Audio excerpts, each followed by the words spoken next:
So tell me a little bit about how you became an engineer. Yeah, so when I turned 21, decided to uproot my life and move to Colorado. And Denver has sort of become a little bit of a tech hub, kind of like the Valley. And so I was thrust into the tech world, more on the admin, back-end operations side. But I would work with engineers and I would see how passionate they were about what they did. I mean, they loved coding and I didn't really understand what it was at the time. But I knew that it was something that they were really passionate about. And so I sort of tinkered a little bit on my side and did a little bit of research, kept it in the back of my head. And then eventually I moved back to Houston and I started my own marketing business. And so that not only included developing a brand, but it also included building out websites and things like that. So then I started to use Wix and Square to actually, Squarespace to build these websites. And then I realized you could only go so far with those. And so going under the hood and saying, okay, how can I customize these? I got into coding. And On your own, completely? Yeah. I mean, just tinkering around a little bit and, making little fixes and things like that. And then I got this notion. I said, I think I want to go back to school for computer science because this is a field that it's very lucrative. You can make really good money. And again, there's these people that are really passionate about what they do. They love what they do, which is kind of rare. People go to work and they're like, oh, I gotta go to work today. But these people they were just so excited. It's weird. And then I did a little bit of digging and I saw that you could become an engineer in 3 months. So obviously I'm like, oh, okay. And then I'm like, at first I'm questioning it. I'm like, this can't be real. It just can't. And then I saw that they had the job guarantee that if you didn't get a job making, I think it was at least $50,000, that you would get all your money back. So I'm like, what do I have to lose? I can get the education. And if I don't get a job, I still have the education. I can still do something with that. Took a look at the job market. There's lots of jobs in this market. So I jumped into it 2 feet in. Oh my God, that sounds really daunting, especially just kind of leaving a career behind. It sounds like you're fairly successful in what you were doing.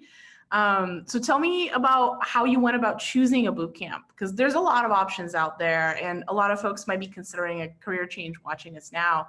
So how did you do it? Did you look at a bunch of them? Did you talk to a bunch of them? Or did you know somebody who was there already? I did not know even one software engineer, let alone someone who had attended a coding boot camp. It was really foreign concept for me. But I did a ton of research, and the Flatiron School is the #1 coding boot camp in the country. So that contributed to my my decision. Not only that, they have a campus. I knew for me, doing an online program just would not work. I needed to go into a physical campus every day and have the support of actual classmates and teachers. And I went to their building downtown, and it is beautiful. They sold me. They have beer on the 10th floor, beautiful views. I mean, it is an Instagrammable school. So I was just sold at that point. And so I did the boot camp prep work, which took about 3 months. I applied and I had to go through a tech interview and then a cultural interview. And then I got in. And then there's about 100 more hours of work that you have to do before you even start. So yeah.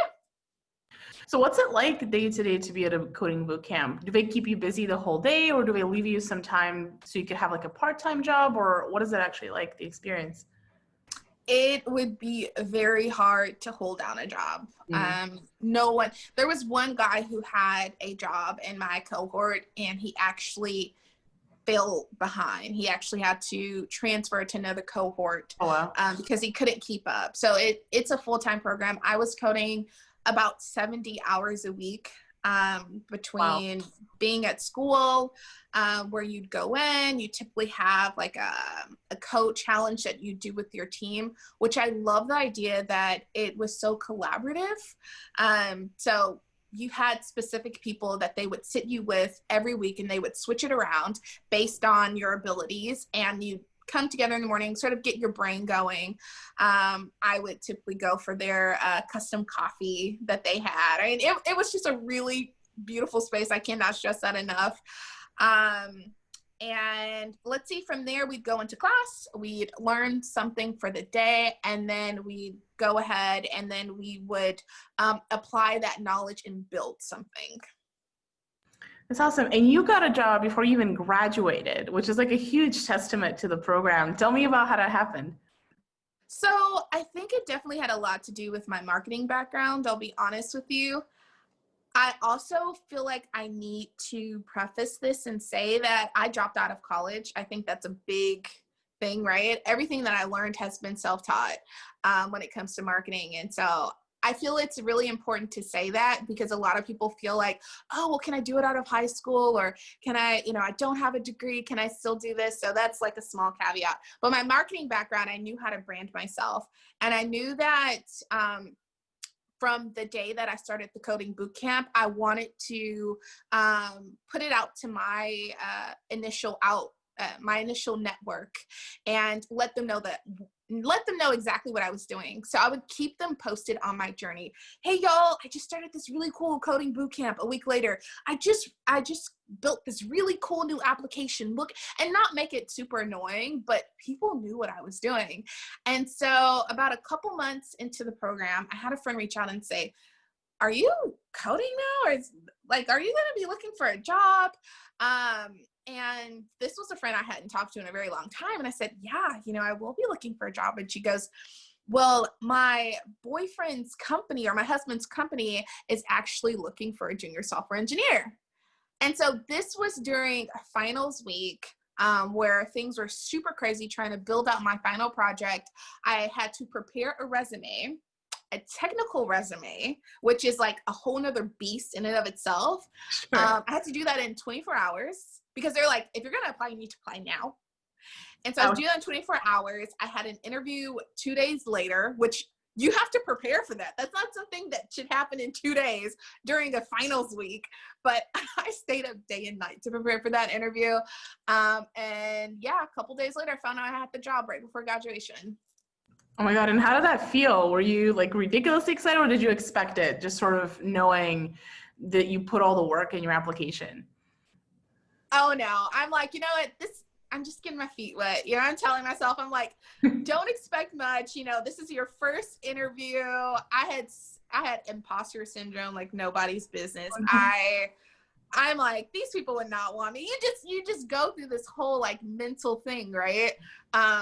Not only, you have these, you have the stereotypes, right, of the tech industry. And so you think, not only am I a woman, I'm a woman of color. I am from a coding bootcamp. I do not have a traditional background. And I just started coding this year. And here's my little baby portfolio. Take me. And especially with a well-known company. I mean, this is a company that's known around the world. And so I'm like, it's in the medical field. I didn't have any it was just so many things that I was just thinking, wow, I'm not sure. So I went in and I had to do the different things that we talked about, the sort of implanting into my head this idea of like, they want me, I would be a great asset to this team. I had to fake it until I make it, essentially. Sure. I had to trick my brain into thinking that I would be confident and that I was the best person for this job, essentially. Yeah. I think that's really great advice, because I think it's exceptionally common for women to feel imposter syndrome. And I felt it in my career as well. And it could be, such a deterrent, basically you against you. You're sort of your worst enemy in situations like these. And it could cause anxiety, or you can just kind of go in and bomb the interview, even if you are the best candidate for the job.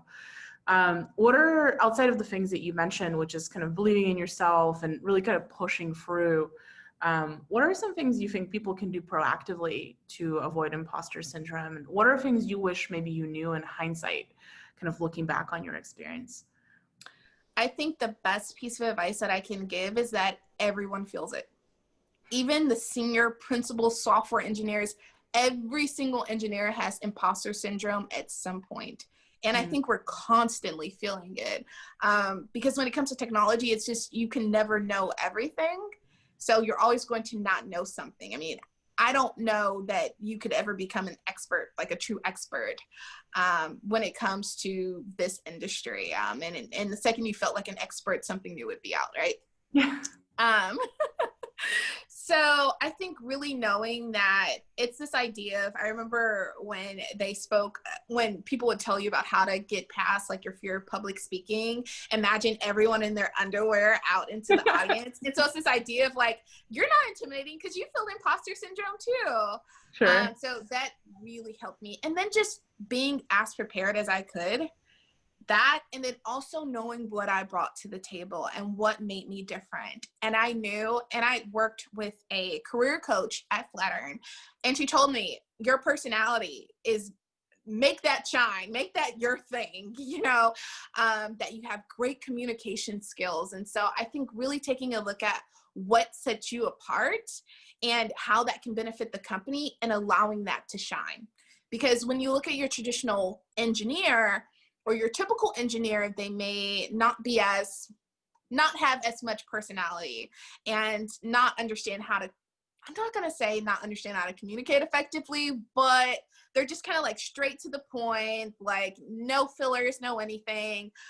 So yeah, I'd say know what your strengths are, highlight that, make sure that they shine, make sure you show that.